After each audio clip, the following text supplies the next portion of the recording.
Légendes urbaines.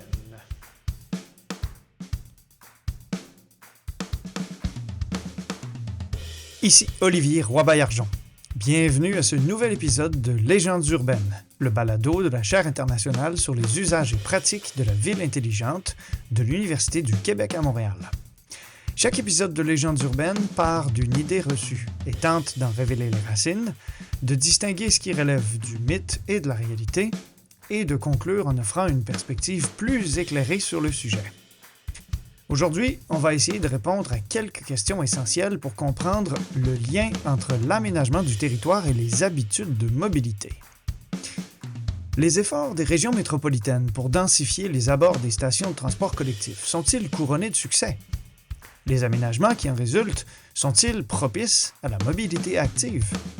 Réciproquement, qu'en est-il des efforts des régions métropolitaines pour doter les banlieues de transports collectifs à forte capacité? L'ajout de ces équipements transforme-t-il les dynamiques de mobilité dans ces banlieues? Pour voir plus clair dans tout ça, j'ai pris le temps d'en discuter avec Pierre Filion, professeur émérite en aménagement du territoire et du transport à l'École d'urbanisme de l'Université de Waterloo, en Ontario.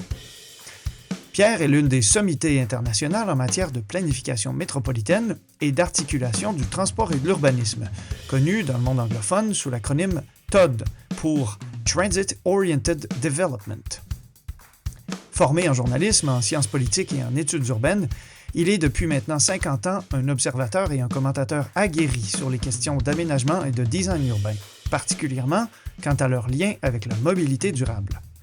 Ses activités de recherche portent sur les doctrines d'aménagement, les outils de planification urbaine et les stratégies de recentralisation des régions métropolitaines nord-américaines. C'était donc la personne tout indiquée pour discuter des conditions de succès, des démarches de pouvoirs locaux et régionaux en matière de mobilité durable, de densification des banlieues et d'aménagement axé sur le transport collectif. Voici donc notre conversation fascinante sur le sujet. Bonne écoute! Bonjour Pierre Filion, merci d'avoir accepté l'invitation de parler aujourd'hui d'une légende urbaine. Bonjour Olivier. Puisque ça fait quand même une quarantaine d'années maintenant que tu es actif dans le milieu de la recherche sur l'aménagement des villes, l'aménagement des métropoles, des grandes régions métropolitaines, je voulais prendre le temps de recontextualiser avec toi aujourd'hui l'idée reçue selon laquelle il y a un phénomène en ce moment de densification, non pas seulement des quartiers des grandes villes, mais des banlieues qui s'étaient constituées de façon très peu dense et qu'aujourd'hui, on serait en train de densifier grâce à l'outil qu'on appelle le TOD, le Transit Oriented Development. Quelle part de cette affirmation-là relève davantage de notre volonté et quelle part relève davantage d'une exagération? Il y a environ une dizaine d'années, peut-être une quinzaine d'années, j'ai fait une recherche sur le contenu des plans métropolitains en Amérique du Nord. C'était dans les régions métropolitaines qui avaient plus qu'un million de population. Je pense que ça donne à peu près une cinquantaine de régions métropolitaines. Alors, j'ai consulté les plans, il y en avait environ 400. Mhm. Et puis, un leitmotiv dans tous ces plans-là, c'était précisément ça. C'était l'idée de remplacer l'étalement par la création de centres. Et ça incluait le centre-ville, évidemment. On parlait de restructurer, de renforcer le centre-ville, mais aussi de créer des centres secondaires à travers les régions métropolitaines. Et puis ça, c'est à peu près universel en Amérique du Nord. Mhm. Ça ne veut pas dire que c'est fait en réalité, mais ça veut dire qu'une volonté sur le plan d'aménagement, puis une certaine croyance aussi que c'est ça la forme urbaine de l'avenir. L'étalement, ça a plusieurs sens. Un des sens de l'étalement, c'est ce qu'on appelle en anglais sprawl. Mhm. C'est que les régions métropolitaines qui englobent de plus en plus d'espace. Mais il y a un autre aspect aussi à ce terme-là. L'étalement, ça veut dire que les différentes activités urbaines sont séparées les unes des autres au lieu d'être rassemblées dans des centres. Alors, ce qu'on entend faire dans les plans que j'ai évoqués, là, les 400 plans à l'échelle nord-américaine, c'est précisément de rassembler les activités en des centres, un centre principal et des centres secondaires, et aussi, aspect important, de relier ces centres-là ou d'associer ces centres-là au transport collectif. Qui devient en quelque sorte la toile d'araignée qui maille cette espèce de grande région métropolitaine polycentrique. Oui. Ici, justement, on est à Mississauga, Ouais. dans la banlieue la plus grande et celle qui a cru le plus rapidement au Canada dans le dernier demi-siècle. On est justement dans ce contexte-là où les documents de planification régionale de la région de Toronto ont identifié très tôt ce centre-là comme un endroit où il y avait lieu d'y avoir beaucoup de développement. Beaucoup d'infrastructures ont suivi, des grands boulevards, des autoroutes. Maintenant, il y a même un transitway, des voies dédiées au transport collectif. Pourtant, même si on est dans un milieu qu'on dirait très dense, même si on est effectivement dans un de ces centres secondaires de banlieue que tu as étudié et dont le développement est absolument incontestable, il y a quand même beaucoup d'objectifs que l'on cherchait à atteindre avec ce type de développement-là qu'on n'a pas tout à fait atteint, n'est-ce pas? Certains sont atteints. C'est d'ailleurs pour ça que plusieurs des sites dans le centre où on se trouve sont appelés Hazel McCallion, Mhm, dont la bibliothèque. C'est à l'honneur de la mairesse de Mississauga pendant plusieurs années, qui est décédée à, je pense que 102, 103 ans, peut-être mhm. 104 ans, je pense. Et qui avait été 40 quelques Ah, années la ouais, mairesse ouais, de... c'est un record, et dans le livre Guinness. Ouais. Ça veut dire que de la part de plusieurs politiciens, puis de la part de plusieurs urbanismes, c'est un centre qui a été couronné de succès. Il y a plusieurs activités. C'est le troisième plus grand centre commercial au Canada, Mhm, qui se trouve ici, Square One. Il y a des édifices à bureaux. Il y a tous les édifices publics de Mississauga qui sont ici. Il y a un collège, là, c'est l'équivalent du cégep, Sheridan, qui se trouve ici. mhm, Et puis, il y a un centre culturel. Puis, il y a beaucoup, beaucoup d'habitations. Beaucoup de condos en hauteur, des tours de condos. Il y en a énormément. mhm, Alors, si on rassemble tous ces éléments-là, c'est un succès. Sur une carte, là, sur une carte de densité, ouais, ça réussit, c'est parfait. mhm, Alors qu'en réalité, on s'aperçoit que c'est un centre qui est fortement dépendant sur l'automobile. C'est des avenues qui sont extrêmement, extrêmement larges, 8 travées de large. Quand on veut traverser ça, c'est loin d'être facile, c'est loin d'être agréable. mhm, C'est un centre aussi où il y a beaucoup de stationnement du fait de la dépendance à l'automobile.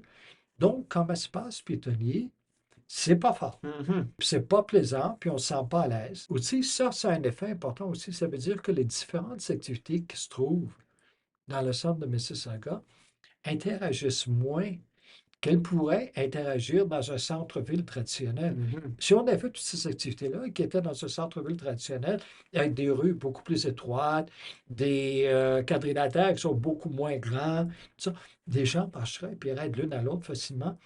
Alors qu'ici, ça ne marche pas tant que ça, parce que c'est compliqué de marcher d'une des tours d'habitation qui est à une certaine distance de Square One, du centre mhm, commercial. Puis si on marche, mais on traverse la rue que j'ai évoquée tantôt, là, avec ses 8 voies, et puis, ben, là, il faut traverser du stationnement, puis tout ça, c'est pas agréable à faire, mhm. puis les gens ne le font pas.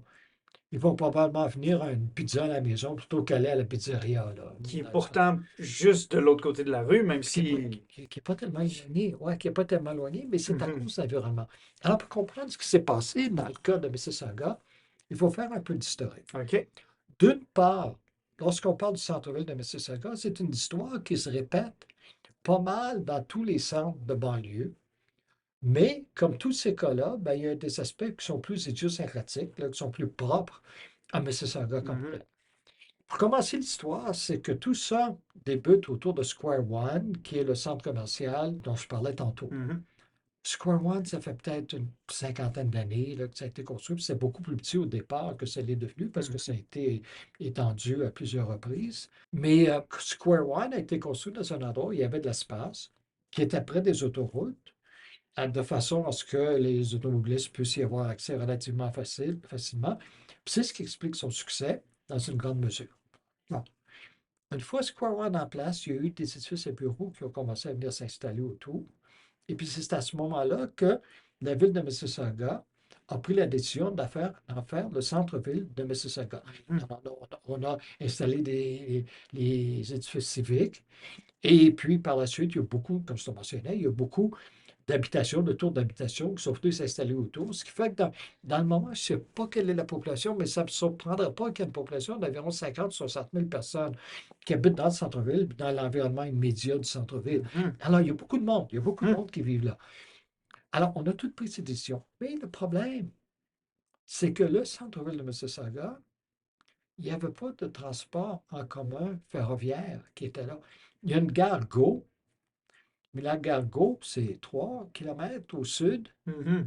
Il y en a une autre qui est plus loin au nord. C'est relativement mal situé par rapport à ça.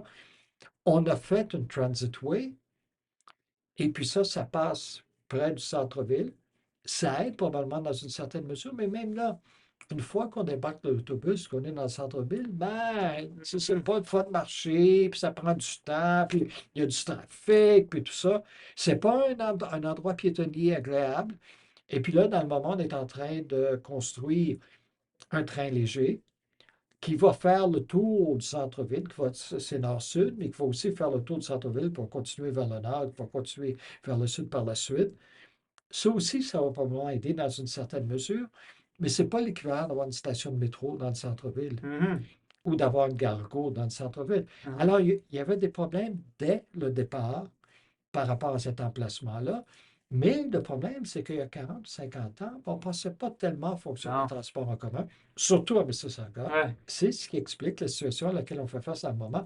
Puis cette situation-là se répète partout en banlieue parce que à chaque fois qu'on veut créer un centre-ville en banlieue ou un TOD, ça veut dire qu'on tente de renverser 70 ans, 75 ans de construction en fonction de l'automobile qui s'est produit dans ces villes de banlieue-là. Mhm. Alors, c'est ce à quoi on fait face à Mississauga.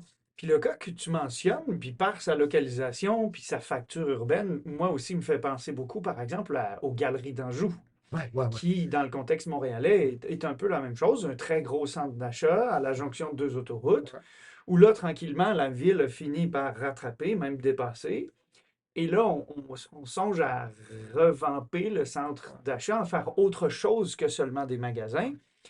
Mais là, on constate que ben, c'est relativement excentré. La ligne verte du métro est pas si proche. On Ouais. propose d'amener la ligne bleue du métro, mais en attendant qu'elle arrive, c'est une localisation qui est encore difficile à atteindre autrement qu'en voiture. Mais c'est aussi ce qu'on voit dans les banlieues d'à peu près toutes les métropoles, au moins canadiennes, sinon nord-américaines, ces espèces de grands centres-là qui apparaissent en vertu d'une planification qui est, disons, réfléchie surtout autour du mode automobile, mais où là, par la suite, il faut arriver avec le transport collectif, puis c'est difficile de l'insérer, tant C'est cher, c'est dans cher, c'est très ça coûteux. coûte très cher. Ouais, Il n'y a pas nécessairement de l'espace pour ouais, faire passer le bon mode au ouais. bon endroit, au bon moment. Puis il y a surtout des habitudes de déplacement qui sont déjà prises par les gens qui se sont installés dans ces milieux-là depuis longtemps, puis qui là, tout d'un coup, quand le transport collectif apparaît, vont pas nécessairement être changés du tout au tout. On ne va pas abandonner l'automobile pour utiliser ce train léger-là ou ce métro-là nécessairement. Puis pas rien que ça aussi. C'est que lorsque le transport en commun est amené à ces endroits-là, bon, qu'est-ce qui se passe? Ben, ça va devenir un endroit plus attrayant pour l'habitation. Peut-être pour les bureaux, mais les bureaux ne sont pas à voir dans le moment. Ça, j'en doute. Ouais, Peut-être plus de commerce, mais ça aussi, c'est problématique. Donc, l'usage là, qui est tendance, qui va avoir tendance à venir s'installer là, ça va être l'habitation. Ça va ouais, être sous forme de tour d'habitation parce que le terrain va être effectivement très cher. Bon, ouais, qu'est-ce qui va se produire là? Les gens qui vont aller vivre dans ces tours d'habitation-là, ben, c'est des gens qui ont les moyens de vivre là. Ça va ouais. surtout être des condos. Si c'est du locatif, ça va être du locatif relativement cher. C'est des édifices nouveaux, tout ça. Donc, ça va être des gens qui vont habituellement avoir une automobile. Ils vont aller s'installer là parce qu'ils veulent être près du transport en commun. Ça ne veut pas dire qu'ils vont se servir du transport en commun pour la majorité de leurs déplacements. Ils vont probablement se servir du transport en commun pour leurs déplacements occasionnels vers le centre-ville. Mais le reste de leur déplacement va se produire en banlieue. Et puis le transport en commun n'est pas tellement adapté à ça. Donc, qu'est-ce qu'ils vont faire? Ben, ils vont prendre leur automobile. Si bien que les gens qui ont besoin du transport collectif n'ont pas les moyens de vivre à côté, Ben non. puis les gens qui ont les moyens de vivre à côté n'ont pas nécessairement besoin de le prendre. Ben non, c'est ça. C'est une espèce de gentrification qui est basée sur le transport en commun qui se produit dans ce secteur-là, puis qui se fait au départ de gens qui auraient véritablement besoin du transport en commun sur une base quotidienne, mais qui n'ont pas les moyens de vivre là. Mhm. Maintenant, ça semble être un problème un peu insondable auquel c'est difficile de trouver des solutions parce qu'on le sait que le transport collectif aussi contribue à augmenter l'attractivité d'un milieu Et donc, la désirabilité de vivre à un endroit fait augmenter les valeurs foncières. Donc, c'est très difficile. On le voit aussi dans la région métropolitaine de Montréal présentement avec l'arrivée du REM, qu'il y a une volonté de faire de la captation de la plus-value foncière. Puis cette plus-value-là, elle vient justement du fait qu'on ajoute le REM, on ajoute une connectivité accrue, on ajoute une accessibilité accrue à ces milieux-là. Donc, ce n'est pas des problèmes nouveaux. On les connaît assez bien, mais on semble manquer d'outils. On semble ne pas avoir les bons mécanismes pour éviter que ces dynamiques-là se perpétuent. Parce que la plus-value, qu'est-ce que c'est en réalité? C'est le résultat, c'est la conséquence de gens fortunés qui vont aller s'installer là. Parce que sans ça, il n'y en aura pas de plus-value. C'était des gens en bas revenu qui allaient s'installer là. Ben, il n'y aura plus de gens, il y aura une augmentation de la densité, mais il n'y aura pas la plus-value monétaire qu'on essaie de capter. Puis les choix modaux seraient aussi, on serait capable de voir dans l'évolution d'un milieu, avec l'intervention publique, d'ajouter du transport collectif, une transformation des parts modales, donc une réduction des véhicules kilomètres parcourus, une réduction des émissions de gaz à effet de serre. Donc, les limites que l'on soulève, c'est les limites, dans le fond, de la capacité des pouvoirs publics à atteindre leurs objectifs à l'aide de cet outil-là, la densification des banlieues autour du transport collectif. Mais d'un autre côté, on n'a presque pas le choix de le faire. Parce que si on ne le faisait pas, ces mêmes édifices-là seraient construits, puis seraient construits ailleurs. Et puis, ça empirerait encore plus la situation. Alors, dans une certaine mesure, on est obligé de le faire de cette façon-là. Les gens moins fortunés, on espère, vont habiter quand même pas tellement loin, vont pouvoir se servir du transport en commun quand même. Ça ne sera pas aussi facile à le faire que pour les gens qui habitent directement là, mais quand même, ça va être un avantage pour eux d'avoir le transport en commun étendu jusque dans ces endroits-là. Il semble y avoir quand même des succès de l'utilisation de cette approche-là. J'ai souvent lu, moi, que par exemple à Vancouver, Ouais. même si les problèmes d'abordabilité de Vancouver sont bien connus, bien documentés, les stratégies de densification, de concentration autour du transport collectif dans cette région métropolitaine-là semblent avoir été plus couronnées de succès que dans la région de Montréal ou dans la région de Toronto. Est-ce que c'est aussi ce que tu as pu constater dans tes travaux? Est-ce que Oui. tu as eu vent d'autres régions qui ont eu des succès aussi? Vancouver, à mon avis, est le cas qui a connu le plus de succès pour ce qui est des TOD là, en Amérique du Nord. Je ne peux pas penser à d'autres cas qui pourraient être comparables à celui de Vancouver. Il y a un certain nombre d'années, il y a peut-être une quinzaine d'années, j'avais été avec ma collègue Trudy Bunting, avec qui j'ai fait beaucoup de recherches. On avait été à un colloque à Vancouver. Et puis on s'était dit, bon, on va aller voir Portland. Tout le monde parle de Portland en Oregon. On va aller voir ce qu'il y a à Portland. Parce que c'est sur Portland, à cette époque-là, il y avait beaucoup plus d'articles écrits sur les TOD sur Portland que sur n'importe où ailleurs. Ouais. Sur n'importe où ailleurs. C'était vraiment le cas là, qu'on mettait de l'avant. Alors, on prend l'avion, on arrive à Portland et puis bon, on prend le train léger à Portland parce que c'est la structure de ce centre secondaire-là. Et puis, qu'est-ce qu'on trouve? Ben oui, il y a des TOD, il y a des TOD intéressants, mais rien de comparable à Vancouver, parce qu'à Vancouver, il y a de la forte densité, il y a des tours d'habitation, il y a des centres commerciaux, tout ça est rattaché, puis tout ça fonctionne ensemble. À Portland, il y avait la même chose, mais c'était à petite échelle, là. C'était des édifices de 3 étages, et puis avec quand même des stationnements autour, puis tout ça. On voyait qu'il y avait un effort qui avait été fait, parce qu'on voit la différence entre le tissu urbain près des stations du train léger et puis le reste du tissu urbain, mais rien de comparable à Vancouver. C'est pour ça que je t'avais dit que oui, Vancouver, c'est vraiment l'exemple le plus probant du succès de ce type d'aménagement-là. Mais donc, quand même un contexte canadien, Oui. système fédéral, palier municipal, provincial, Ouais. et un système de gouvernance, disons, qui serait à notre portée s'ils ont choisi de se doter d'une région métropolitaine avec ses pouvoirs en aménagement, avec ses pouvoirs politiques, avec ses pouvoirs de planification du transport collectif à cette échelle-là. Ce serait à notre portée aussi, Ah oui. à Montréal, à Ah Toronto. oui, oui, tout à fait, tout à fait. Mais sauf qu'il y a des particularités par rapport à Vancouver. Premièrement, comme tu l'as mentionné tantôt, c'est très cher à Vancouver. Mhm. Donc, ça veut dire qu'il y a beaucoup d'argent dans l'immobilier. Donc, pour ce qui est de la construction de tours et du développement urbain, Il y a des fonds qui se dirigent Ouais. vers ça. Une autre chose à Vancouver aussi, c'est qu'il y a une limitation pour ce qui est du périmètre urbain. Et puis à Vancouver, on le respecte. Alors que dans d'autres villes, on le respecte moins. Ouais. On voit ça en Ontario ici, là, avec Doug Ford. Et puis à Montréal, c'est la même histoire aussi. Alors qu'à Vancouver, on le respecte. Puis il y a beaucoup, beaucoup d'opposition lorsqu'on veut entamer la zone agricole. Puis aussi, il y a la géographie de Vancouver. Coincé entre la Coincé. mer et les montagnes. Oui, et puis la frontière américaine. Ouais. Alors, il y a tout ça qui coince la région métropolitaine.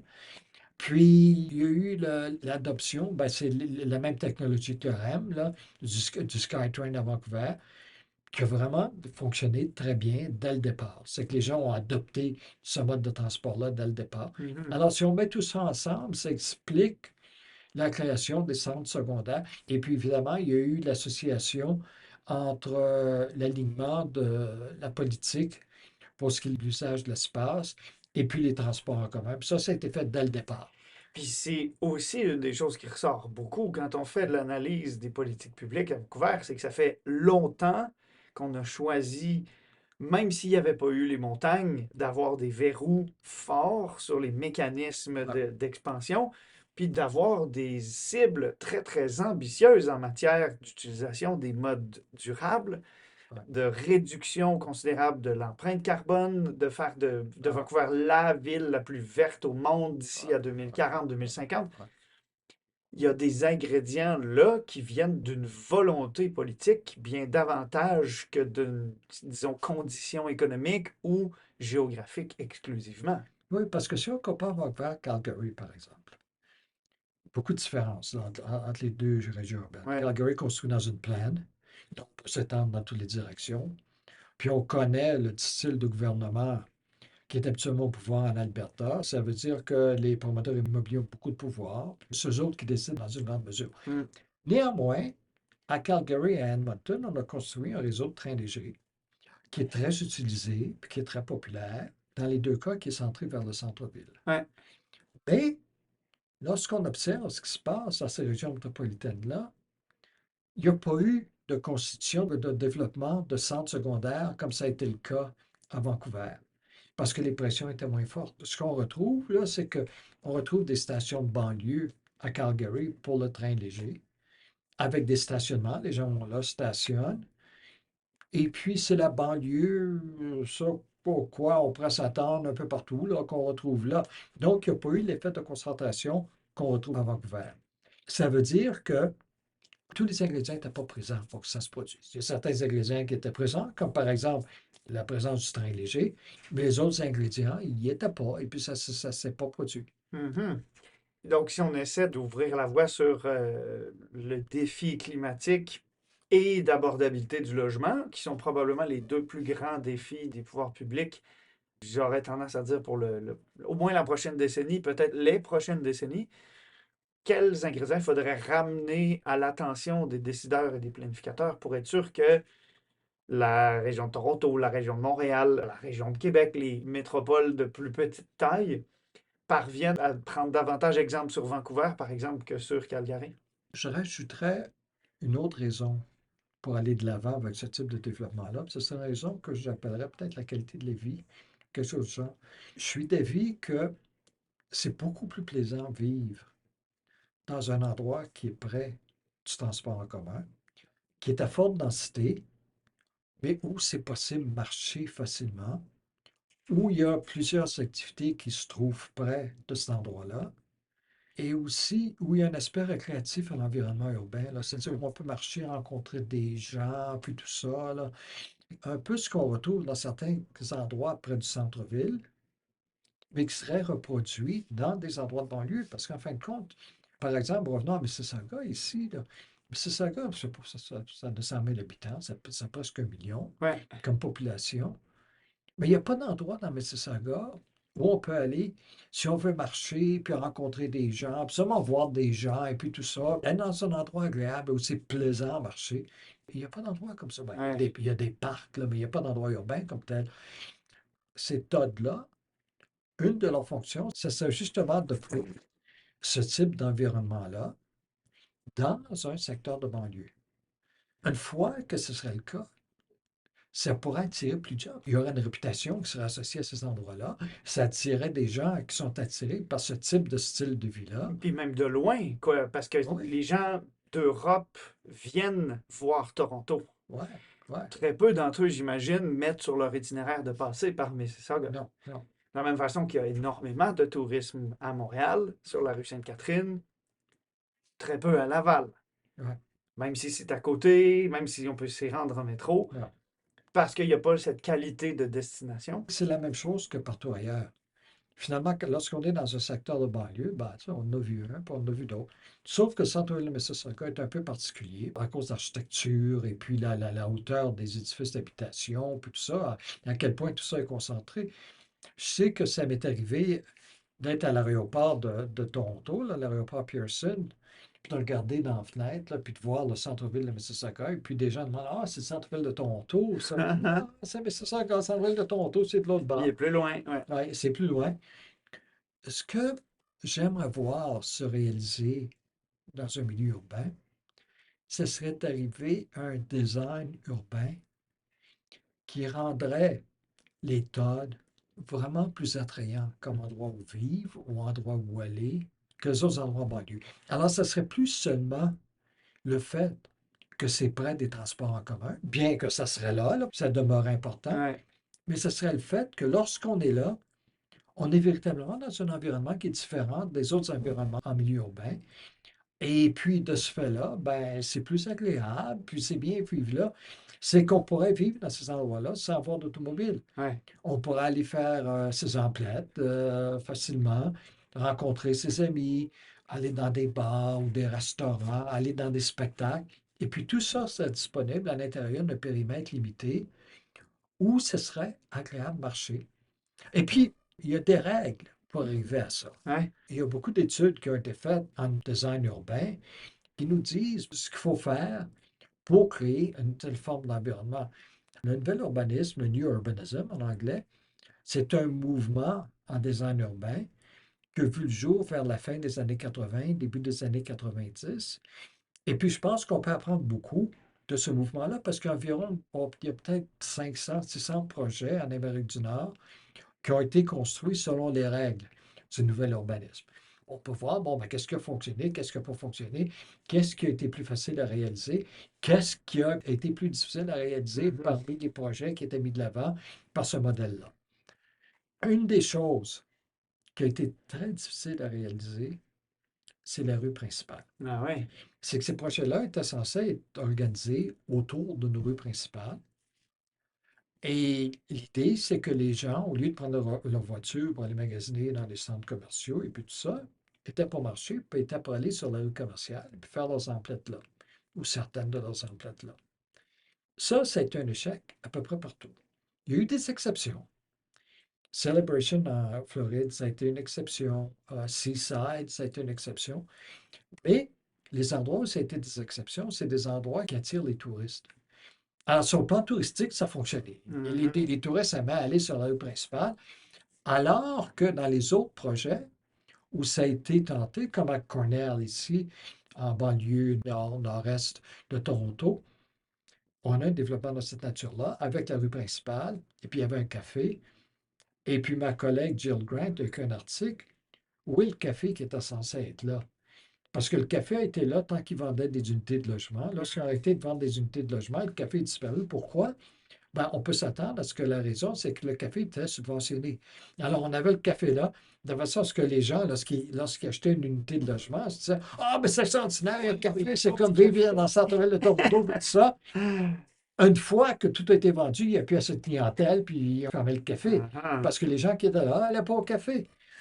Alors, le problème, c'est que il s'est avéré que c'était trop difficile de concurrencer avec les autres endroits en banlieue pour magasiner. Alors, les gens allaient magasiner comme tous les autres en banlieue, et puis n'allaient pas dans le centre-ville, n'allaient pas sur la rue principale. Alors, ça semble porter à penser, bon, ben dans les TOD, ça ne marchera pas parce que ça n'a pas marché dans le nouvel urbanisme.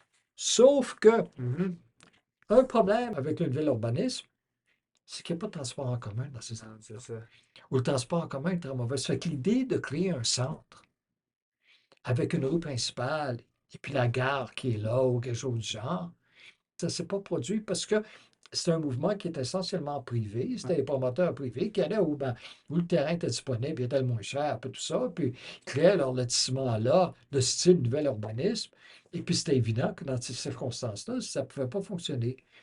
Alors que si on rajoute d'autres éléments, comme par exemple une gare de transport, comment ça veut dire que le matin et puis le soir, il va y avoir des gens qui vont se rendre, puis qui vont revenir de là, et que c'est possible qu'ils fassent une partie de leurs emplois qui sont là. Mhm. Si, en plus, on a de l'habitation à forte densité dans ce secteur-là, ce qui n'est pas le cas dans le nouvel urbanisme, habituellement, la densité est moyenne, là. Moyenne, de moyenne à faible. Mm. Alors que dans l'État, si on avait de la plus forte densité, ben là, il y aurait une population pour faire en sorte que les commerces peuvent subsister, puis les commerces et les autres activités peuvent subsister dans ce style d'environnement-là. Mais où le nouvel urbanisme devient intéressant, par exemple, c'est que ça nous montre comment créer un environnement piétonnier. Parce que les gens marchent dans les secteurs de nouvel urbanisme. Ils ne marchent pas pour aller à des destinations précises, mais ils marchent pour des fins récréatives parce que c'est un endroit qui est plaisant à marcher. Moi, je ne m'imagine pas marcher pour des fins récréatives dans le centre-ville de Mississauga. Non, non, Non, hein? absolument pas. Non, faudrait. Si je marche, là, je vais aller le plus rapidement possible pour me rendre où je veux aller. Et puis, lorsque je vais être à l'intérieur du centre commercial, ben là, ce ne sera pas trop pire. Si je vais à l'hôtel de ville, ben là, ce ne sera pas trop pire. Dans la bibliothèque, c'est pas trop pire. Mais entre tout ça, c'est l'enfer. C'est vraiment pas plaisant. Alors, si on arrive à créer des endroits qui sont marchables, qui sont plaisants, dans les TOD, ben, je pense qu'on a une partie de la recette qui est là. Puis ça risque de créer un cercle vertueux là, qui va faire en sorte que plus il y a de gens qui sont là qui marchent, le plus de commerce qu'il y a, plus de commerce, ben, ça va attirer des gens qui vont vouloir vivre là ou près de là. Une fois que les gens sont là aussi, il va peut-être avoir certains emplois qui vont peut-être s'installer là pour prendre avantage du fait qu'il y a une population qui y réside. Il va y avoir une interaction, puis ça va créer comme un mini centre-ville Mhm. dans le secteur de banlieue. Mais je le répète encore parce que je trouve que c'est très important. Il faut Ouais. faire attention à l'aspect design. Parce que l'aspect design, c'est un peu le ciment qui va faire en sorte que tout ça va être connecté Mhm. ensemble. Ça veut dire que si on part de l'échelle la plus grande, c'est important qu'on descende jusqu'à l'échelle la plus petite. On commence avec des règlements, des lois, des outils juridiques qui s'assurent qu'on ne développe pas n'importe où dans la région métropolitaine, s'assurent qu'on ne laisse pas de nouvelles activités qui devraient être dans des centralités aller s'installer plutôt aux jonctions des autoroutes, qu'on s'assure d'avoir des investissements de transport collectif qui sont canalisés pour bien desservir ces centralités secondaires, puis bien les connecter avec le centre existant, puis entre elles. Qu'on s'assure d'avoir des investissements publics pour qu'il n'y ait pas que du logement privé qui coûte cher, qui n'est abordable que pour ceux qui ont vraiment beaucoup de moyens, Ouais. puis qu'on aménage un milieu à l'échelle humaine où il n'y a pas que des fonctions résidentielles, que des fonctions commerciales, que des fonctions de bureau, mais un mélange de ces fonctions-là, rapprochées les unes des autres et faciles à rejoindre à pied et agréables à fréquenter. Oui, puis ça va encore plus loin, là. Si on voit au niveau microscopique de tout ça, là, ça veut dire qu'il faut que l'asphalte, la nature des trottoirs, le mobilier urbain, les bancs qu'on va s'insérer, tout ça, cadre ensemble. Mhm. Qu'il y ait une espèce de sens d'unité dans cet endroit-là. Donc, pas trop d'entrées charretières pour des véhicules qui vont dans des terrains de stationnement. Absolument pas, absolument pas. Ça doit être banni, ça, Hmm. définitivement. De l'accessibilité universelle pour entrer dans les bâtiments, des cheminements piétonniers qui coupent à travers des grands îlots pour que ce soit plus perméable. Ouais, Toutes ces règles-là, on les connaît. des arbres, mettre des arbres. Ouais, le verdissement, effectivement. Pourtant, quand on fait un plaidoyer auprès des autorités publiques en leur disant, voyez tous les exemples réussis à ces égards-là, quand on essaie d'intégrer dans les plans d'urbanisme, dans les programmes particuliers d'urbanisme, on se bute toujours au fait que probablement soit ça coûte trop cher, soit ça bouleverse trop les habitudes, Mhm. de remplacer une voie de stationnement par une piste cyclable, d'élargir des trottoirs au détriment d'une voie de circulation. Ouais. Il semble que les bons exemples ne suffisent pas à inspirer des bonnes pratiques il semble qu'il demeure un fossé entre les intentions et les réalisations. Est-ce que tu as une idée, toi, de ce qu'on pourrait faire pour essayer de rapprocher un peu ce qu'on a l'ambition de faire et ce qu'on finit par faire concrètement? Un des problèmes auxquels on fait face, c'est qu'il n'y a pas véritablement d'exemple de ce que je viens de décrire. Hmm. Il y en a dans une certaine mesure, les centres-villes traditionnels qui fonctionnent bien. Si on va à Kingston ou dans le Vieux-Québec ou dans des endroits vieux Halifax et tout ça, bon, ça nous donne une idée de ce que ça pourrait être, de Ouais. la façon que ça pourrait fonctionner. Mais j'aurais beaucoup de difficultés à apporter un exemple d'un développement moderne qui correspond à ces normes-là. Mhm. Il s'agit de poser la question pourquoi, là? Qu'est-ce qui manque? Pourquoi ça ne s'est jamais produit? Une des raisons, c'est la question de la coordination. Mhm. C'est que, comme tu viens de le mentionner, là, ça fonctionne à plusieurs échelles en même temps. Puis il faut que toutes les échelles soient respectées pour que ça fonctionne. Alors, ça peut très bien fonctionner au niveau métropolitain où on détermine, ah ben oui, c'est ici qu'on va créer ces centres-là, puis tout ça, puis il va en avoir un nombre limité. Ce qui est aussi un problème, c'est qu'il ne peut pas en avoir un nombre illimité de ces centres-là parce que Mm. le public qui aimerait vivre là, ben, c'est pas tout le monde, c'est pas pour tout le monde. Alors, si on essaie de créer partout, là, ça ne marchera pas. Je pense que ça a été un des problèmes avec la politique des TOD de la région métropolitaine de Montréal. Il y en a trop de TOD, ils sont partout, puis tout ça. Ouais. Alors, ça ne veut plus rien dire à ce moment-là.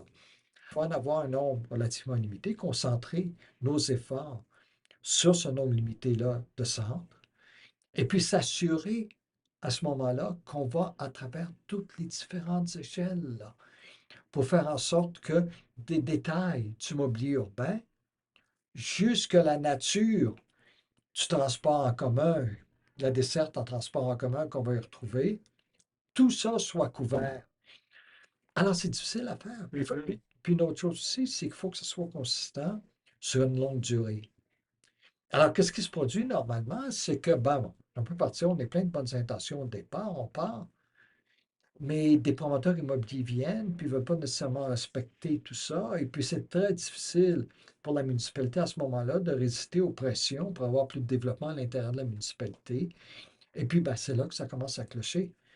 Et puis, dans une certaine mesure, c'est ce qui se passe ici à Mississauga. Ou un autre point aussi, c'est que les, les urbanistes à Mississauga, plusieurs d'entre eux sont des anciennes institutions que j'ai eues. Ah oui. Alors, j'ai beaucoup de respect par Ben rapport à ce oui. qu'ils font Ben et tout oui. ça. Puis je sais que leurs intentions sont excellentes et puis tout ça. Alors, souvent, ils essaient de faire en sorte qu'ils créent une vie urbaine, une vie au niveau de la rue, là, dans le milieu urbain. Et puis, une des façons qu'ils prennent pour y arriver, c'est qu'ils font en sorte c'est qu'il y a une obligation dans les nouveaux édifices de condominium, des tours d'habitation de condominium, d'avoir des commerces au rez-de-chaussée. Bon, ben, c'est excellent, vous l'avez fait, bon. Ouais. Mais là, ce que ça se produit en Ouais. réalité, c'est pas ça que ça se produit en réalité. C'est que d'une part, ces tours-là ne sont pas immédiatement au niveau du trottoir, ils sont en retrait. Bon, ça veut dire que lorsqu'on marche sur le trottoir, on n'a pas véritablement de rapport d'interaction par rapport à ces commerces-là. Mhm. Et puis, ça donne que les commerces qui sont construits, bon, mais c'est souvent des commerces où il n'y a pas véritablement d'interaction avec les piétons non plus. C'est qu'il n'y a pas de vitrine, puis il n'y a pas de choses comme ça, là. Ça peut être des gyms, des choses du genre où c'est vraiment isolé, puis ça n'a pas d'impact sur la vie urbaine au niveau de la rue. Alors, c'est le problème auquel ils font face. C'est pour ça que c'est tellement difficile de contrôler tous les détails. Et puis, ben, dans notre système politique, où les municipalités essaient d'attirer le plus de développement possible, surtout les municipalités de banlieue qui sont en concurrence les unes avec les autres. Soit dit en passant, c'est encore pire à Montréal qu'ailleurs parce qu'il y a plus de municipalités de banlieue à Montréal. Mhm. Ouais. Alors, ils disent qu'ils ne laisseront pas passer un développement, même si ce n'est pas conforme au plan qui avait été établi. Alors, Ils vont modifier le plan pour qu'il ils soit vont modifier le conforme au plan. développement proposé. Ils vont modifier le plan. Puis même à Montréal, on l'a vu, même sur l'île de Montréal avec Royal Mount, là, bon, ben, c'est exactement un exemple de ça. Alors, c'est ça qui se produit au niveau des municipalités de banlieue. Et puis, c'est ça qui fait en sorte que c'est difficile de mettre en place ce genre de centre-là. C'est qu'on sait ce que ça pourrait être. On sait pourquoi ça pourrait fonctionner si c'était réalisé selon les normes. Mais en même temps, on sait que c'est très difficile de le réaliser selon ces normes-là. Moi, je suis d'avis que si, par exemple, le développement urbain était défini seulement sur le plan de l'accessibilité. OK, le rapport densité d'accessibilité, là, ça serait ce qui détermine le développement urbain. Il n'y aura pas d'obstacle à ce que ça se produise. On les aurait les TOD. Puis on les aurait les TOD fonctionnels. Et puis les commerces iraient s'établir là. Mais il y aurait un nombre de préconditions pour que cela se produise. Ouais. OK? Une des préconditions, c'est qu'il faudra que les terrains soient relativement petits. Ouais. OK? De façon à ce que, les commerces, ça serait des petits commerces, puis tout ça. L'habitation aussi, ça serait des tours d'habitation qui seraient intégrés à ce type d'environnement-là, puis tout ça. Bon, une condition. Une autre condition aussi, c'est qu'il y aurait une certaine égalité par rapport aux revenus des gens. Donc, ce ne sera pas une affaire de gentrification où les riches excluent les pauvres, les choses du genre, c'est que tout le monde pourrait y avoir accès. Et puis, les décisions d'aller vivre dans un TOD, par exemple, seraient basées uniquement sur le partage qui se fait entre consommer beaucoup d'espace ou consommer moins d'espace, mais avoir accès à ces endroits-là. Donc, il y a une espèce de balance là, qui se produirait, puis ça serait ça qui déterminerait la localisation des gens.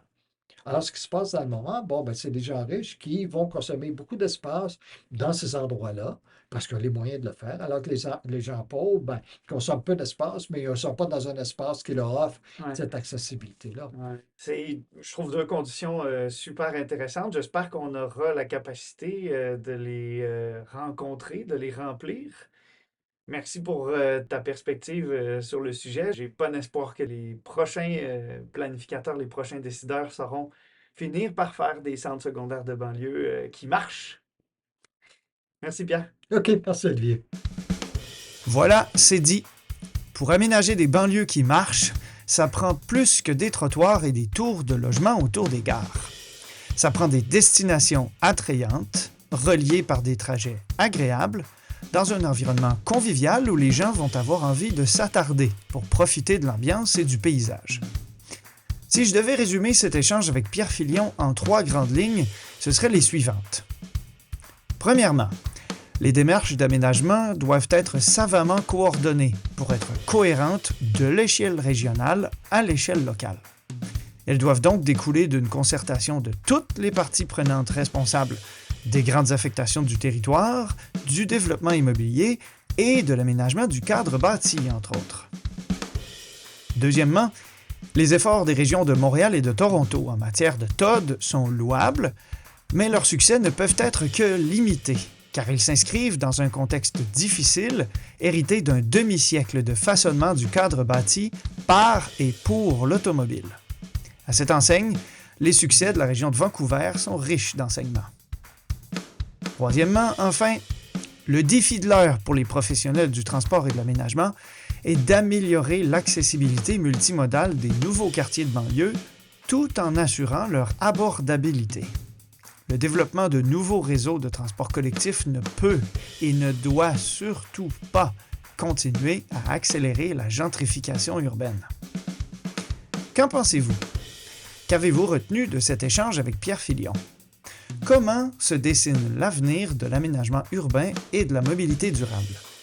Écrivez-nous sur les médias sociaux de la Chaire internationale sur les usages et pratiques de la ville intelligente de l'UQAM ou via le site villeintelligente.esg.uqam.ca. Merci pour votre écoute et à bientôt pour un prochain épisode de Légendes urbaines.